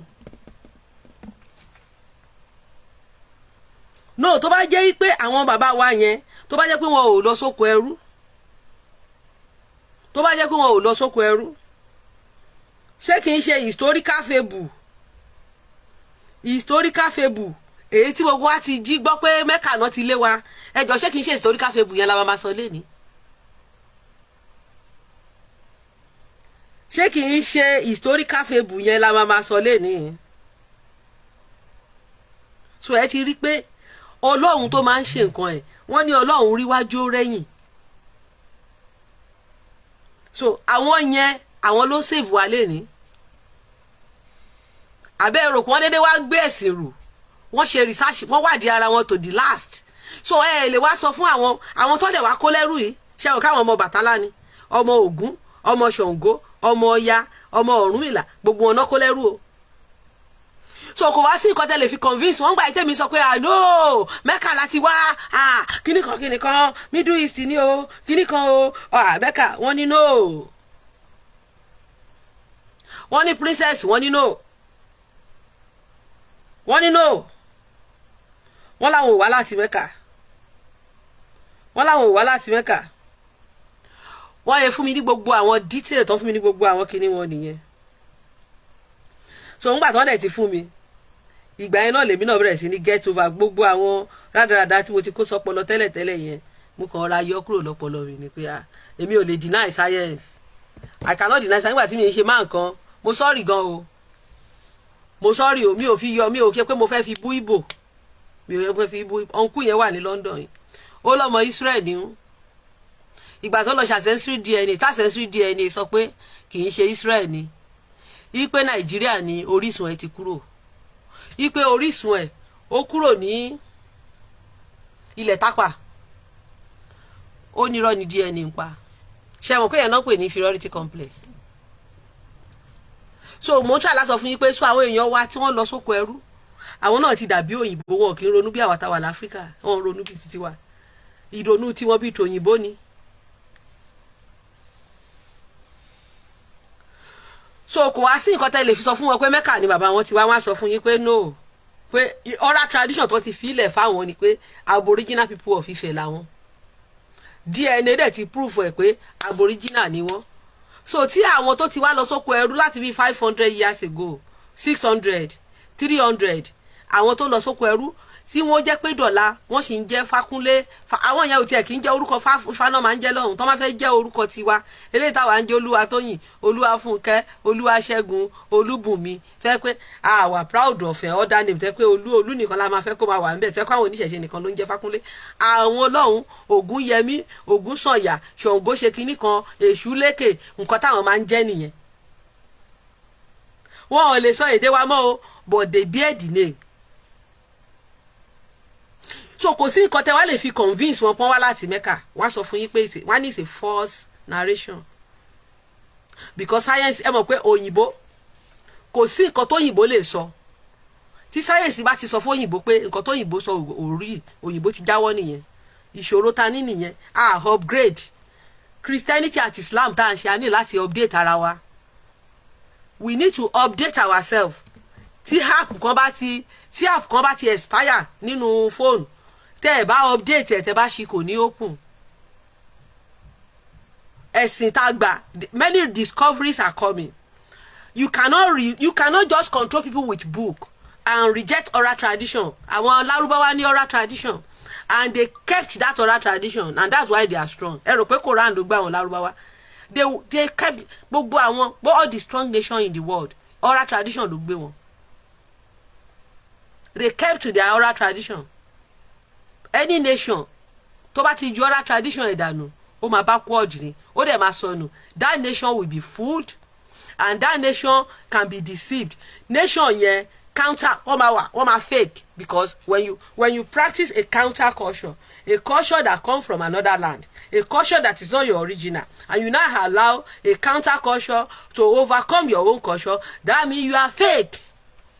You continue to live a fake life. You are living a fake life and you think it's originality, but it's fake because it's a counter culture. Counter culture is when a foreign culture come to counter what is on the ground now. Counter culture can come from religion. It's just like now. Bá ṣe marry nínú tradition wa ń sìn. Tí àwọn Muslim wa bá fẹ́ marry sìn, wọ́n á ní nìkáì làwọn fẹ́ ṣe. It's a counter culture. It's not your culture. Nìkáì òun ṣe culture yín. Wedding kì í ṣe culture yín. Mi ti gbòrùka. Kìnìkan. It's not your culture. It's a counter culture. Traditional marriage àwọn òyìnbó ni. Ṣé rí pàtàkì wá ṣe wá ní traditional marriage títí wá? Traditional marriage òyìnbó ni. That is their own. Traditional marriage wọn ni. Wọn kì í wọ wedding gown tẹ́lẹ̀, bọ̀ ìgbà tó yá Queen Victoria ló fi wedding gown kú, bọ̀ bọ́n ṣe ń ṣe tẹ́lẹ̀ nìyẹn. Wọ́n á lọ búra, wọ́n á forùkà búra nídìí Saturn bàbá ancestors wọn. Ibẹ̀ náà ti máa ń búra tán á dẹ̀ forùkà ó pẹ́ tán ti ń ṣe. Àwọn ancient Greek ni. Okay, àwọn Arab náà ní káì tí wọ́n ṣe náà is their own tradition. Marriage títí wa náà is our tradition. So àwọn míì wá ní kọ́kọ́ ṣe ìwá ní kọ́ ṣe ìdáná tiwa. Now you are doing two traditional marriage. So nikai, wedding, church wedding, ń gé kéèkì ẹ̀ ń ṣe gbogbo ẹ̀. It's a counter culture. Kò sí nǹkan tó bad. Sometimes you can learn from others. Èèyàn lè learn from other people as well. You can learn from people. O lè borrow idea. But when you now like a borrow idea to destroy your originality, Oma were behind. You will going to be behind. You will be behind that race for the rest of your life. Nǹkan tí àwọn Chinese tí wọn ò ṣe nìyẹn. Tí wọ́n rediscover àwọn Chinese, they rediscover it. Àwọn náà ti ṣe bí tiwa rí, but they rediscover it. Àwọn Chinese, àwọn India, nǹkan tí wọ́n realize nìyẹn. tí wọ́n fi resuscitate ancient tradition wọn, tí Chinese fi di great nation, tí Japanese fi di great nation. They have to resuscitate their own ancestral tradition now, of which tí àwa tá ń bàjẹ́. So tí bàbá bá ń sọ pé invent phone, gbogbo àwọn ọmọ òrìṣà tó yẹ kó invent phone lẹ ti sọ dàfà. Báwo náà ṣe fẹ́ invent phone? Veneration tó yẹ kó máa ṣe, tó yẹ kó máa fún wọn lẹ́nàjì kórì wọ́n máa pé, ẹ sọ pé tó bá pè é náà máa lọ jóná. Báwo náà ṣe fẹ́ invent? Yet ẹ lọ wo lórí kíní, àwọn èèyàn ṣe invent, àwọn èèyàn invent, but Nigerian system kò support inventor. Kó tó di pé wọ́n lọ kó kẹ̀kẹ́ márúwá wá, èèyàn kan ti kọ́kọ́ ṣe kẹ̀kẹ́ márúwá ní kíní gbà yẹn, Gowon estate ni máa yẹn gbé, Igbo ni ó ṣe kẹ̀kẹ́ márúwá, Franco Lise gbé. Gbogbo ẹni tó bá ń wò mí tẹ́ bá rántí lọ́dún náà, mi kàn lè rántí ọdún yẹn mọ́ báyìí ni. Franco Lise wọ́n lọ interview ẹ̀, ó wá Nàìjíríà, irú ẹnìyẹn kọ́ ló yẹ kí Nàìjíríà kówó lé lórí, kí Nàìjíríà wá dá company lẹ̀ ká máa ṣe kí gbogbo ayé máa wá rà. Nàìjíríà ò ṣe yẹn, wọ́n lọ rà ní India.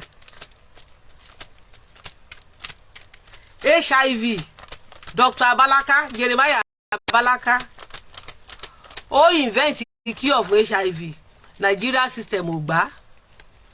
Nàìjíríà gba ti tòyìnbó tó yẹ pé tẹ́ bá ń gun abẹ́rẹ́ yẹn kò ní cure HIV, ó kàn máa ẹ máa live pẹ̀lú HIV, kò ní jẹ́ kí vaccine yẹn kò ní jẹ́ kó pa yín. Ọ̀sán yìí bàbá wa ṣe oríṣiríṣi oògùn o, ẹni tá a bá tún lò ẹlọ́run àpáàdì la máa lò. Technology ni jólókodé táwọn bàbá wa ń gbé sóko, tó yẹ pé tó bá dóko wàá wà ń bẹ̀ ò ní rọ̀nà jáde. Technology ni. Technology ni pé wà tó bá dé oko wàá máa gbálẹ̀. Technology ni, torí pé technology tiwọn nation ló ń lò. Technology ni, tí ẹ bá mọ̀ nǹkan tó ń pè ní technology, technology ni, technology ni. Technology tòyìnbó ó ń lò ná, technology tàwọn bàbá tiwa nation ló ń lò. Kò nídìí ná, kò nídìí ná, kò nídìí ná, nature ló ń lò.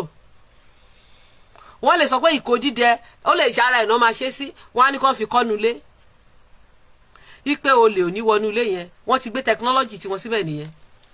Ṣùgbọ́n kí lẹ sọ, ẹni pé tí wọ́n bá tún lò ó ẹlọ́run àpáàdì nìkan máa lọ. So technology yẹn, technology tiwa tó jẹ́ pé kò wà expensive, tó jẹ́ pé kẹ̀kàn fi nísìnyí ẹ brainwash àwọn èèyàn débi pé instead kó fi nǹkan 20 naira sínú ilé ẹ̀, mo kàn fi sọ̀rọ̀ owó ti bàjẹ́ ń sìn, bóyá 2000 bóyá 10,000 ló máa fi ṣe, tó máa fi protect ara ẹ̀ yẹn tó bá tẹ̀ túrò òótọ́ mọ́. A wá lọ gba sójà, a ra bulletproof car níbi tẹ́ brainwash àwọn èèyàn dé. Tọ́rọ òyìnbó tó gbẹ̀sìn wá fún wa, wọn ò gbé ẹ̀sìn wá fún wa pẹ̀lú pé kórí wa má pé. Anglican ò gbé ẹ̀sìn kórí má pé wá fún wa. Anglican church kò gbé ẹ̀sìn kórí má pé wá fún wa. Mi ò believe, torí ìgbà tẹ́mi kéré nǹkan tẹ́mi sì bá, èmi ò rí pé Anglican ló ṣì wá lọ́nà. Ẹ̀yin Muslim ẹ̀yin lẹ ṣì wá lọ́nà, àfáà àti àwọn Christian àwọn ló ṣì wá lọ́nà. Ìgbà tí Anglican church gbé Christianity wá, wọ́n gbé Jésù wá pẹ̀lú hospital. Tó bá fẹ́ ká lo oògùn, wọn ò ní gbé hospital wá fún wa. Wọ́n gbé Jésù wá pẹ̀lú ìbọn, wọ́n gbé Jésù wá pẹ̀lú bulletproof. Wọn ò sọ pé ká fẹ̀jẹ̀ Jésù cover. Ìgbà tó ń gbé ìbọn dé, kò yẹ kí wọ́n gbé bulletproof àwọn èèyàn wa, ó yẹ kán ní kán máa lo ẹ̀jẹ̀ Jésù. The only thing táwọn kan ṣe ni pé wọ́n brainwash wa. Mi ò rò pọ́n ọlọ́dẹ gan yìí ṣọ́ọ̀dù ńgbà náà, nítorí pé àwọn fẹ́ ta bulletproof títí wọn àwa la gọ̀. Wọ́n ní ká máa lo ti tògún mọ́, pé tí ta bá lo ti tògún o ọ̀run àpáàdì la máa lọ, ṣùgbọ́n ká máa lo ti ti àwọn ọjà wọn náà fẹ́ ta àwa ni mùmú, àwa ni mùmú. So kí ni mo try láti sọ ni pé, so àwa la ò lo, common sense is not common. So technology ni, so technology yẹn gan ṣò pé a superior ju gbogbo àwọn táwọn kówó lọ báyìí, because technology, gbogbo technology táwọn invent tí ò bá síná kò ní ṣiṣẹ́. technology wọn tí iná bá lọ kò ní ṣiṣẹ́ mọ́ technology titi wa kò nídìí iná nature ni ó dẹ̀ máa léèwọ̀ tó yẹ pé ẹ̀kọ́ má bèèwọ̀ ẹ̀jẹ̀ ni ó tán tẹ́ bá ti bèèwọ̀ ẹ̀jẹ̀ kò ní ṣiṣẹ́ mọ́ ó tán but it works with nature ni technology titi wa ń bá ṣiṣẹ́ technology titi wọn lẹ́yìn tẹ́ gbé sílẹ̀ it's a gadget tó máa lò náà technology titi wa afẹ́fẹ́ àtòòrùn ló ń bá ṣiṣẹ́ àti ọjọ́ nature ló ń bá ṣiṣẹ́ ó dẹ̀ ń ṣiṣẹ́ lọ. no bàbá yẹn sọ pé àwọn bàbá wa ò ní kankan àwọn bàbá wa ṣe family planning kó òyìnbó tó pé píìlì wọn dé òrùka ni tó wá ti wọ̀ sọ́wọ́ obìnrin yẹn kò ní lóyún báwo làwọn bàbá wa ṣe ń ṣe fètò sọmọ bíbí láyé àtijọ́ ṣé àwọn bàbá yẹn wọn kì í fẹ́ àwọn àtìyàwó wọn jọ ń ṣe papọ̀ wọn ò dẹ̀ máa yín mú lọ́mọ. ṣùgbọ́n sìn ẹni kan máa wọ òrùka yẹn mọ́ káwọn èèyàn máa kó oògùn yẹn dẹ̀ dangerous ẹlòmíì lè lo oògùn yẹn kó má gbọ́ pa kó má gbọ́ pó mọ́ títí ayérayé ẹlòmíì lo oògùn yẹn ó bleed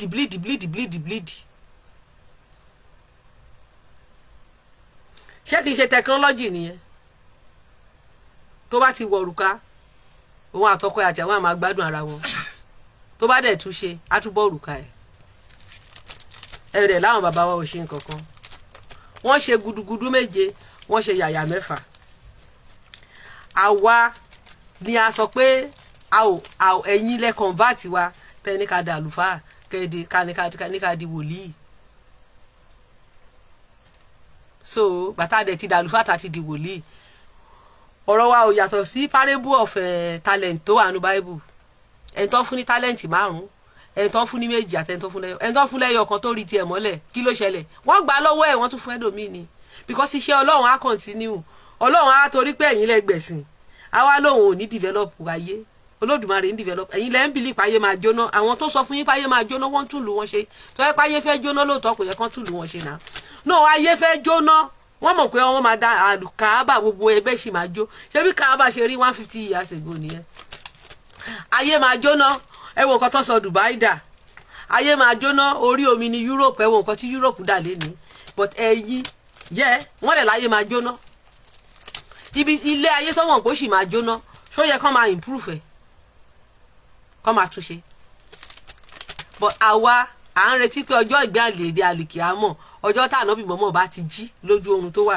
ló máa wá save àwa àbí tí Jésù bá padà wá àmọ̀nà tètè wá o àmọ̀nà tètè wá ayé ń bàjẹ́ o àmọ̀nà tètè wá ayé ń dòbírípo o àmọ̀nà tètè wá Jésù Kristi la mọ̀nà òun ló lè tún lé ayé wa ṣe à ń retí rẹ bàbá kò wá táyé ṣe ìgbà tí Jésù bá dé láyé yìí tó lè tòrò ìgbà tánábì bá dé láyé yìí tó lè dára dìkìrì lójoojúmọ́ gbogbo rẹ̀ ń gorí òfin síbẹ̀síbẹ̀ rẹ̀mí gbogbo ayé òfin bẹ́ẹ̀ tòrò ológun bẹ lóde irọ́ láyé ń pa òṣèlú tún wọ́ ọbẹ̀ ìgbéra láyé ń ké àti tá àfìgbà tánábì bá dé láyé yìí tó lè tòrò àfìgbà tí Jésù bá dé láyé yìí tó lè dára àmọ̀nà tètè wá bọ̀ àmọ̀nà tètè àwọn wọ́n ti tún ìlú tí wọ́n ṣe ṣùgbọ́n èyí ń retí ọjọ́ ìgbéǹde àlìkìámọ̀ tí ànábì máa jí lójú oorun tí ànábì yìí sá ń padà bọ̀ láti wá tún ayé wa ṣe àìwọ́ àsọjù báyìí lọ tá lọ dẹ̀ ṣùgbọ́n àwọn mọ̀ pé Allahu máa dáná sun ilé ayé yìí ṣùgbọ́n wọ́n ń tún ilé ayé yìí ṣe kí ni wọ́n ń waste effort wọn fún nígbà tí mo mọ̀ yìí pé wọ́n máa tún bì kan ṣe ń sìn àwa ń retí pé ó dìgbà tánábì mọ́mọ́ bá jí ìjọ àlìgbéǹde àlìkìámọ̀ tánábì bá ti jí lójú oorun báyìí ìjọ ìlànà bí máa tún ayé ló máa tún ayé tiwa ṣe ìjọ tí Jésù bá padà dé ṣùgbọ́n àwọn tó gbé Jésù wá wọ́n ń gbé ayé ẹ wo bí ìlú tí wọ́n ṣe rí wọ́n make future fún àwọn ọmọ tiwọn ṣùgbọ́n àwa ń retí ànábì kó wá tún ayé tiwa àwọn òdòdó ànábì o wọn òdòdó Jésù o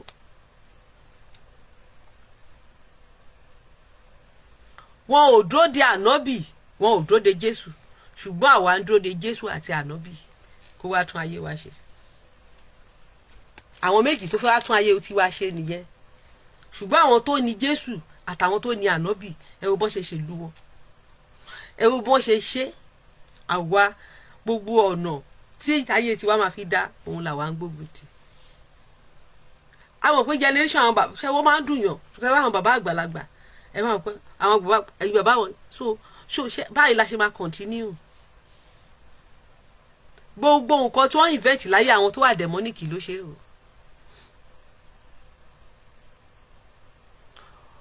Ògún tó bá jẹ́ pé bó Ògún ṣe ṣèbọn yẹn làwa náà continue nínú wisdom yẹn. Ṣẹ́yìn mọ irú ìbọn tá a bá ti ṣe lénìí. Àwọn ò ní ìtàn ìbọn níran, àwa la ní ìtàn ìbọn. Àwa la ní ìtàn ìbọn. Mo ń bọ̀ náà jẹ́ kí n tẹ́ bá tẹ̀ play kínní torí tí n bá sọ ó lè máa ẹ lè wo pé kí lobìnrin yẹn ń sọ. A ò ní ìtàn àwa la ní ìtàn ìbọn. Mo ń bọ̀.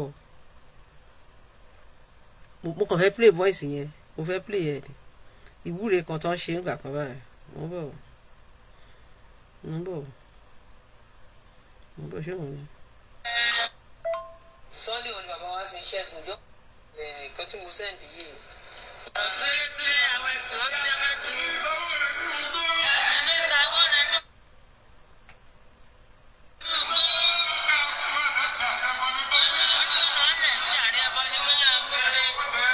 Ẹ sọ fọ́dẹ ilé kó yé fojú di mí, ẹ sọ fún Tàjò kó yé fojú di mí.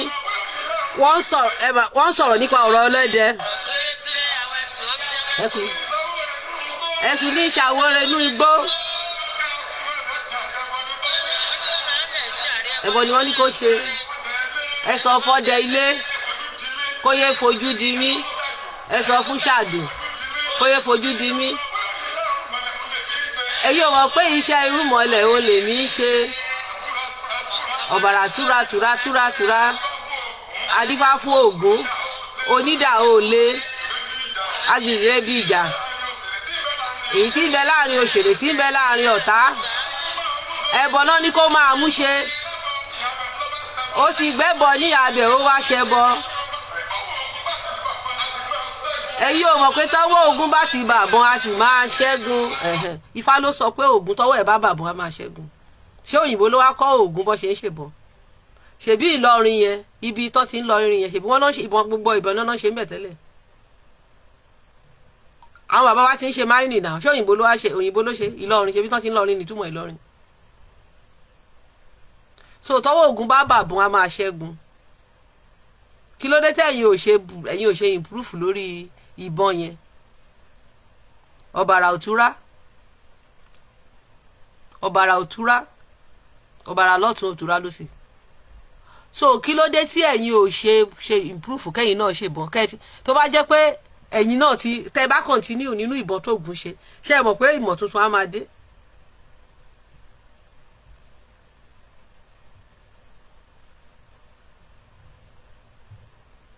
Àbí ẹ lọ Google black inventors gbogbo àwọn ẹrú tó kó lọ ní West Africa bó ṣe àrà tí wọ́n lọ dá àwọn ọmọ Ògún àwọn tó jẹ́ blacksmith gbogbo àrà escalator gbogbo nǹkan tó ṣe lé ní àwọn blacksmith ló ṣe.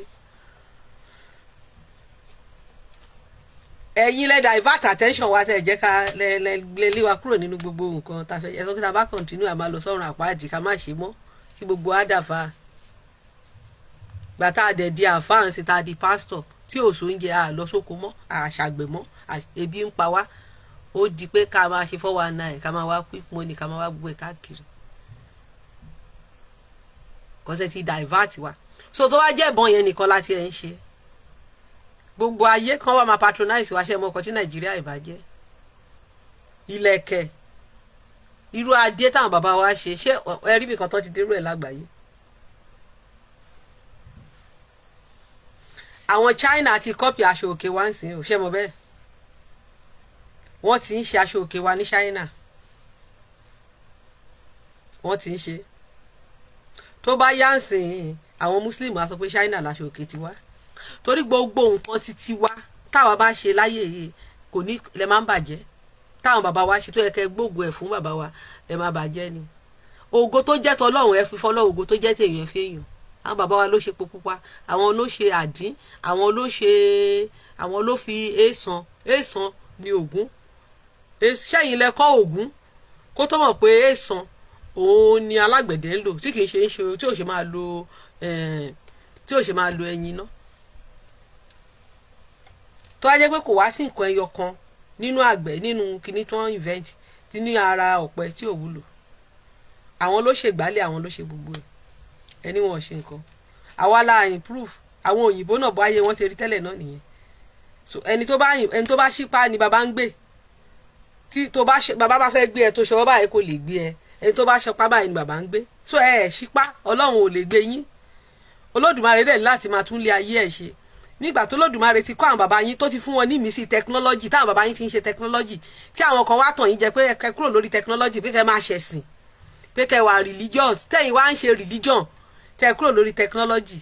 àwọn tó face tẹkinọ́lọ́jì wọ́n á ṣe plane wọ́n á máa ṣe oríṣiríṣi wọ́n á máa invent lọ ni because bó ṣe wà nínú parable of the sower yẹn ni pé nǹkan tó bá fi ń trade òun ló máa grow lórí ẹ̀.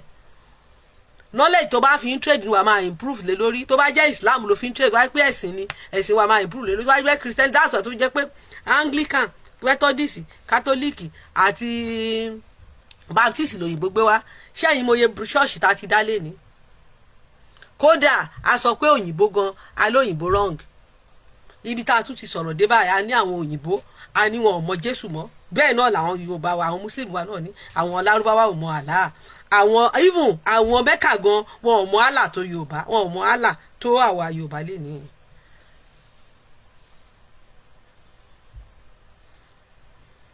àwọn òyìnbó tó gbàṣẹ̀ṣẹ̀ ń sìn kọ́ wá sọ pé ibi tí ẹ ti máa rí pé òyìnbó yàtọ̀ sáwa ni mò ń sọ o. láti bíi 500 years ago náà ti ń ṣèṣẹ̀ṣẹ̀ ní Brazil Haiti Cuba South America gbogbo àwọn California wọ̀nyẹn wọ́n ti ń ṣèṣẹ̀ṣẹ̀ ní gbogbo bẹ̀yẹn. bọ̀ ẹ lè rí òyìnbó kó kọ ìtàn because òyìnbó wọ́n mọ value ancestry wọ́n mọ nǹkan tó ń jẹ́ pé tẹ̀yìn ọba lose ancestry ẹ̀ wọ́n mọ consequence ẹ̀ lè rí òyìnbó kó kọ ìtàn báyìí pé Ọ̀rúnmìlà Brazil ló ti wá Spain ló ti wá Portugal ló ti wá. ṣé wọn káwọn òyìnbó tó wà ní Brazil wọ̀nyẹn ṣé wọn pé Portugal Spain náà ti lọ àwọn tó wà l'Argentina Europe náà ti lọ Britain. ẹ lè rí òyìnbó kó kọ pé àìkódà gan pípa táwọn dé Brazil àwọn ti bọ́ Ọ̀rúnmìlà ń bẹ̀ pé Ọ̀rúnmìlà ọmọ Brazil ni wọn ò ní kọ síbẹ̀. wọn ò ní sọ fún yín pé Spanish ní Ọ̀rúnmìlà wọn ò ní sọ fún yín pé wọn á sọ fún yín pé Ifẹ̀ ló ti wá. ibi tó òyìnbó fi yàtọ̀ sáwa nìyẹn. àwa gba Islam àti Christianity a bẹ̀rẹ̀ sí ní purọ́ pé àwa láti Lárúbáwá. do you see? ó ní mo ṣe sọ yìí pé tó bá jẹ́ pé Hindu religion là ń ṣe lénìí China la máa ti wá àníwá láti Israel. àwọn pásítọ̀ ti ṣèwé pé àwa ni ọmọ Isaka. mo wo program kan tó lọ́mọ Isaka ni wá mo pè sórí ẹ̀ wọ́n block mi just because they want to claim fake identity. mo ń ṣàlàyé lórí program yẹn mo pè pé DNA research ti sọ pé no we are not this is who we are this is who we are. ipe tó bá jẹ́ ipe mo ń ṣàlàyé fún wọn pé so tó bá jẹ́ pé Buddhism náà fún wa ṣé Buddha la máa sọ pé ìlú Buddha náà láti wálé ni pé a ní oral tradition kò sí nǹkan oral tradition wa ò dẹ̀ sọ pé wá láti Mẹ́kà. mo wá ń ṣàlàyé experience mi wọ́n block mi dànù wọ́n block mi wọ́n já mi kúrò lórí aago wọ́n block nọ́mbà mi wọ́n dẹ̀ tún block mi lórí YouTube wọn ò jẹ́ kí n comment torí pé wọ́n fẹ́ máa tanra wọn jẹ. so irú race yẹn ṣé race yẹn lè grow?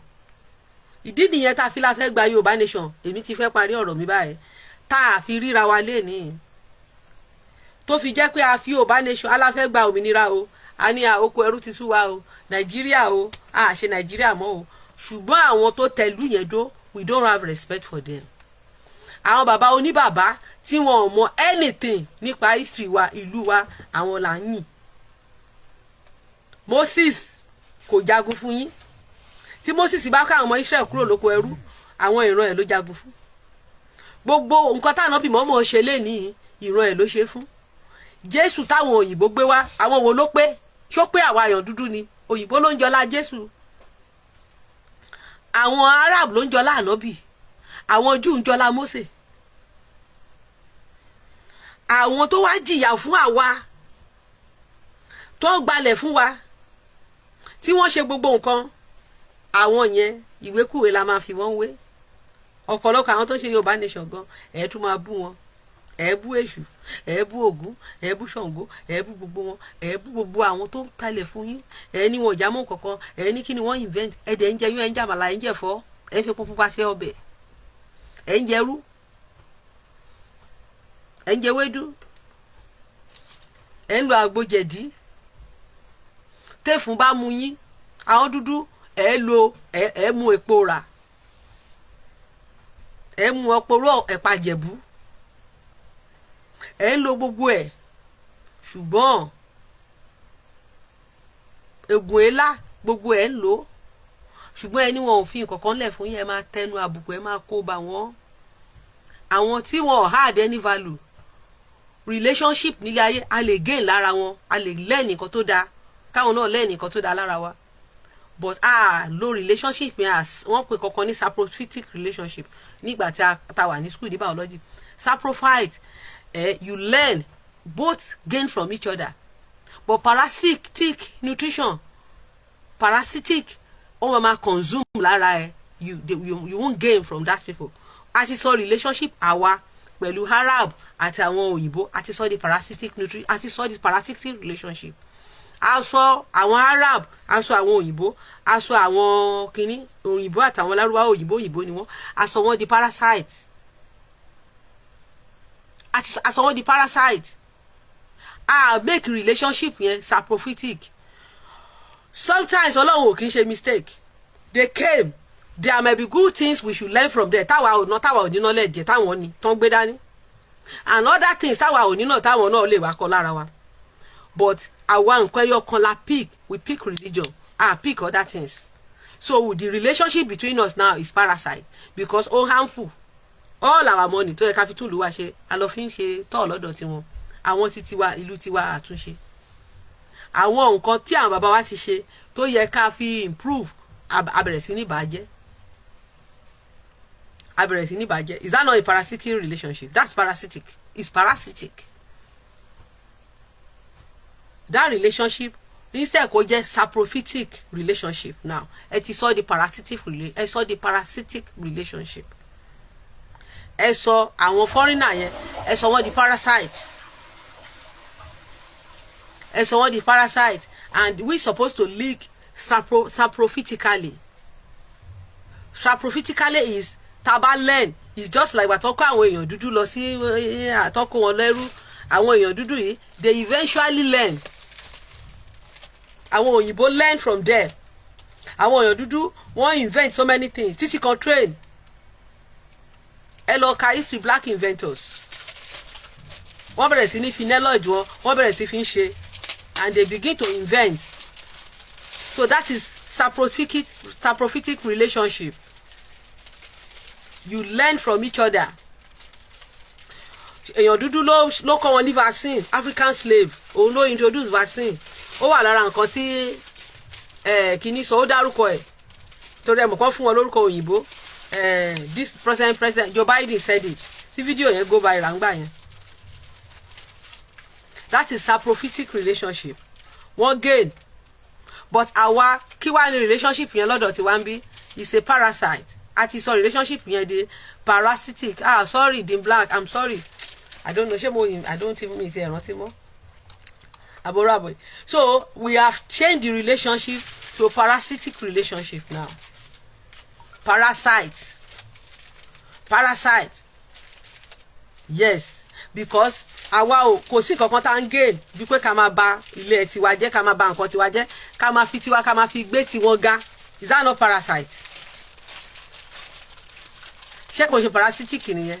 Saprophytic ni pé irú nǹkan tó ń ṣẹlẹ̀ láàrin àwọn Europe àti àwọn China, wọ́n jọ ń gbé, wọ́n invest sílùú wọn, wọ́n produce, wọ́n train àwọn ọmọ wọn láti ṣe, so wọ́n jọ ń ṣe nǹkan, wọ́n jọ ń grow, wọ́n jọ ń help economy ara wọn. But àwa the religious people, ẹ ti sọ relationship tó yẹ kó wà saprophytic, despite pé àwọn tó gbé religion wá fún wa wọ́n ti gbà tán wá, wọn ò tí ì lówó, wọn ò tí ì ní kankan, àwọn náà ń wá instrument ni. Now they are what he introducing saprophytic relationship all over the world now. that's one implementing saprophytic relationship all over the world. That's one of the essence of UNESCO, World Heritage. Gbogbo àwọn tó ń pè ìṣẹ̀ṣe wa is part of it. So they now want a saprophytic relationship tó jẹ́ pé we can gain from them, they can as well gain from us, but àwa a sọ wọ́n di parasite because àwa ò fẹ́ grow. And why? Is because of the religious leader. Ọmọ ọdún mẹ́rin mo rí fídíò kan lẹ́kan ó wà very sad. Obìnrin yẹn ọmọ kékeré ó ti sọ ọmọdé kékeré lẹ́hàá báwo lọmọ yẹn ṣe máa rọ́kọ ní ìyá ẹ̀ ó ní bóun ṣe fẹ́ nìyẹn ó dẹ̀ bójú ọmọ kékeré. That is child abuse tó jẹ́ pé tó bá jẹ́ ìlú tó lófin obìnrin yẹn máa lọ sẹ́wọ̀n. Child minor nìyẹn. You are depriving her of her right. She's a child minor tó bójú ọmọ kékeré. Tó bá jẹ́ ìlú tó ní òfin ẹ̀wọ̀n ló máa kú sí.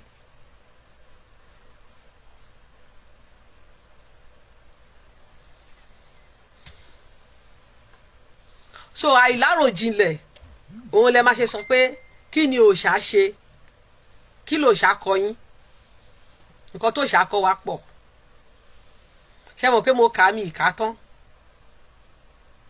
nǹkan tó ń kọ́ wá pọ̀ but kí ni Islam kọ́ wa láti gbà tá a ti dé ìlú wo ni Islam tẹ̀dó yàtọ̀ sí ìlú àwọn ìlú táwọn bàbá wa ti forúkọ òòṣà dá dúró náà ti fi dá ìlú wo la wá forúkọ ànábì mọ́mọ́ dá ìlú tí wọ́n forúkọ ànábì mọ́mọ́ gbà wọ́n fi gbà lọ́wọ́ wa ni o wọ́n gbà fún ìlú tó ti wà ní o kì í ṣe pé wọ́n lọ sí gbó o àwọn bàbá ti wá wọ́n á lọ sínú igbó ni o inú igbó náà wà tán fi tẹ̀lúdó o tí wọ́n á jìyàjìyàjà tí ìlú wa máa kún o ṣùgbọ́n ìlú tó ti ní èrò òun náà tún forúkọ ànábì mọ́mọ́ gbà. Igbó sì kúnlẹ̀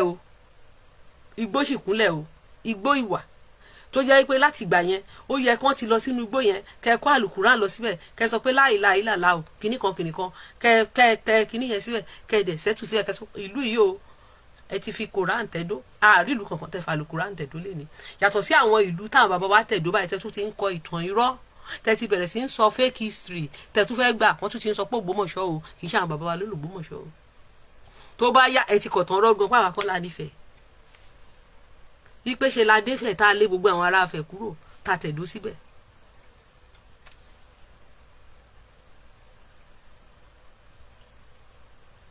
ẹ wá ní kò sí kankan tá a bàbá wa ṣe ẹ wá ní sọ jù báyìí lọ wọ́n ní àìmọ̀lúrò àwa o mo ṣàwọn pé mo sọ lẹ́ẹ̀kan pé mo láwọn muslim I have mo ṣe dé bí mo ṣe ń ṣe ṣóun sìn mo ń bọ̀ mo fẹ́ pe muslim tó ń gbàwẹ̀ báyìí tó bá lè gbé fóònù kẹ́ lè mọ̀ pé èmi ò ń ṣe fanatics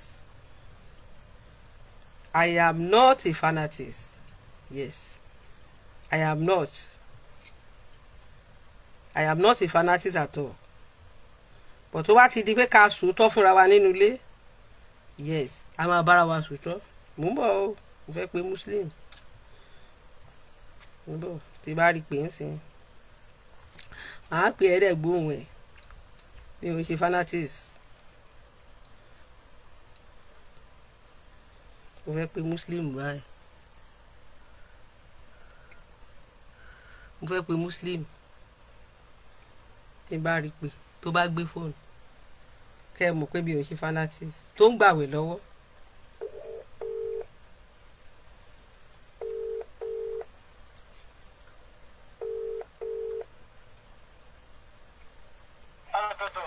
Oh, grandpa. How are you, sister? How are you? I'm fine. Good. How is the fasting? It's alright. It's all right. It's alright so far. So no smoking now. You not smoking now? No. Okay. So you're not gonna smoke for 30 days? Yes. Wow. That's discipline. It is a discipline, man. Oh wow. Allahu Akbar.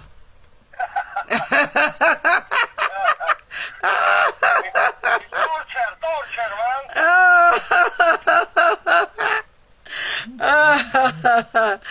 Just checking on you. No.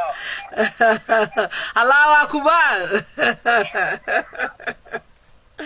Yeah. Okay. You all good, yeah? Yeah, thank you. You're welcome, love. Yeah. Mo kàn fẹ́ kẹ́ mọ̀ pé mi ò ṣe fanatics. Mùsùlùmí ni mo bá sọ̀rọ̀ yẹn torí ẹ̀ pé tó ń gbà ṣẹ́gbọ́n tó lóun ò ní sìgá fún 30 days. Torí àwọn mùsùlùmí òyìnbó wà. Báwo òyìnbó ṣe ń ṣe mùsùlùmí wọn kì í ṣe irú mùsùlùmí tá à ń ṣe ń lé. Òyìnbó mùsùlùmí ni mo bá sọ̀rọ̀ yẹn. Ó lóun ò ní mu kì í ṣe ó ní òun ò ní mu mùsùlùmí ni ní North Africa. Mùsùlùmí North Africa ni mo bá sọ̀rọ̀ yẹn. Ó lóun ò ní mu sìgá so kí mo tẹ́ kẹ́ mọ̀ pé èmi kì í ṣe pé mi ò bá àwọn muslim but bá ṣe ń ronú lé the way tá ṣe ń ṣe that is not the way people practice. ṣẹ́rí tí mo sọ pé Allahu Akbar mùsùlùmí ni tí mo bá relate so the same way bó ṣe yẹ ká ṣe but àwa ti sọ Islam àti sọ the parasite a sọ the parasite a sọ Christianity a sọ the parasite ìdí tí ìlú wa ò ṣe grow nìyẹn. Saprophytic relationship ló yẹ ká continue but we have turned it to parasitic relationship and that is why tẹ́ bá sọ nǹkan di parasite lè grow parasite any victim tó bá jẹ́ àwa ni parasite àwa ni ẹ sọ Islam àti Christianity ẹ̀dí parasite báwo la yẹ fẹ́ grow ìgbà tá a bá lo ọpọlọ wa padà tá a sọ di saprophytic relationship ìgbà yẹn ni alma ṣe lè grow a ní sọ jù báyìí lọ ẹ ṣé gbogbo ẹ̀yin tẹ́ darapọ̀ mọ́ mi ẹ má bínú tí n bá kí gbogbo yín látàárọ̀ ẹjọ́ pọ̀ tí n bá ní kí n máa kíyàn mo máa gbàgbé nǹkan tí mò ń sọ mo máa gbàgbé àwọn nǹkan tí mò ń sọ ṣé ẹ rí pé ìgbà tí mo fẹ́ sọ kíní ẹ rí pé mo lọ wá fúrèmù lárúbáwá tí mo gbójú lárúbáwá síbẹ̀ kẹ́ lè mọ̀ pé kò ń ṣe pé bóyá I'm not a fanatist I'm not but you guys ẹ̀yin bàbá tẹ́ wà nílé yẹn ẹ ní láti wake up ẹ ní láti expose gbogbo àwọn ayé Mongo Park kẹ́ máa sọ àwọn ọ̀rọ̀ tá a expect látẹnu yín kọ́ la máa gbọ́ nígbà tó yẹ pé àwọn bàbá àgbàlagbà bá instigate violence ṣé ó yẹ kó rí bẹ́ẹ̀ ẹ wo àsọjù báyìí lọ ó dìgbà kan náà.